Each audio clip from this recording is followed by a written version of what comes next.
Today we'll be looking at how to use Publisher to create custom-made Google charts within your reports. Since Google has a range of charts to select from, this can add further intelligence to your reports. In this video, I'm going to be replicating this Excel spreadsheet using Sharperlight's Publisher and Google Charts to develop a similar Sparkline chart. In the spreadsheet, we have a filter for the year and a filter for the sales employees. The first column consists of each sales employee name. Then we have a range of columns representing each monthly figure, and last, a Sparkline column displaying each employee's monthly figures over the filtered year. If we go to the Google Charts editor page, you will see a gallery of different charts. I'm going to be selecting the Sparkline chart so we can see the layout and structure of the chart. If we click on the Data Maximize button and select Encoding to Text, you will notice in the orange chart structure box, values have become visible. By selecting the maximum text box and changing its value, this will also appear in the structure box. Each chart has factors which will change the output of the chart. These factors include the chart size, chart type, chart color scheme, chart data size, chart data, chart line style such as width and color, and chart marker, in this case fill marker. Every chart can be edited to the user's needs by editing all of these factors. Once you have created our chart in Google, we copy the HTML address in the second text box and paste it into an expression formula box, then edit the code. If we break down the HTML address, you can see the layout is almost identical to that of the chart structure box. We will need to input double quotes at the start and end of the expression. Any coding within the double quotes represents a Sharperlight function. As you will notice, Google Charts have already included some double quotes within the HTML address. These will all need to be changed to single quotes.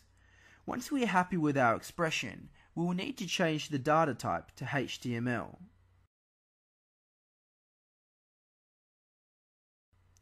Here is a query I prepared earlier. If you look at my Sparkline expression, we can see the HTML address with some changed coding. Within the chart's data size, I have created an expression named value max. This gets the employee's highest total value out of the 12 months, then uses this value to define the size of each chart. I've also created a subquery named value list. This gathers all the totals for each month and puts them together, separating each value with a comma, just like in the Google Charts editor tool. This gives the chart its data set. I can now preview the query, making sure there are no errors with my Sparkline expression. Now to see my chart in action, I can use Publisher's web links to view my query online. Here you can see each chart is dynamic depending on each employee's sales figures. The chart will also change when the filter year is edited.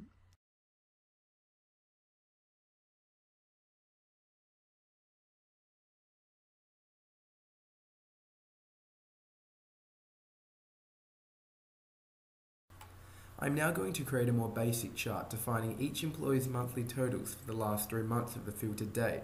In this query, I'm going to show you how I get the chart's data list of values and the maximum value used to set the upper limit of the chart scale. If we take a look at the expression data size, we can see I've used a function called max. This outputs the maximum value from two values. Here you can see I've said get the max value of last month and second last month, then get the max value between that value and third last month. This will now give us the upper scaling value of each chart's y-axis. Next we have the chart's data list of values, or data set. These values will need to be comma delimited. To do this, I've created an expression called chart data, which rounds each month value to whole numbers and concatenates them. By using the plus symbols before and after the double quotes surrounding the comma, this tells Sharperlight to string together our comma between each month's value. Once we're happy with our expressions, we'll need to preview the query to check whether the values are correct. Once we are happy with our results, we'll hide the expressions so they are not seen on our report. Now that we have our chart maximum value and chart data list, we'll need to add these values to our Google Charts HTML coding.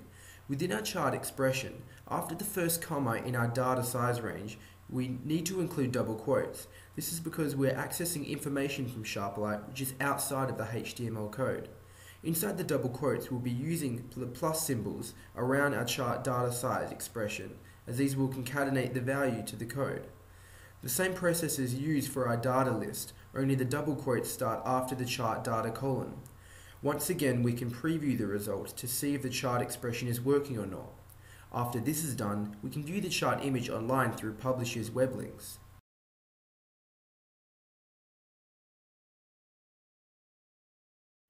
This has been an overview on Google Charts. Thank you.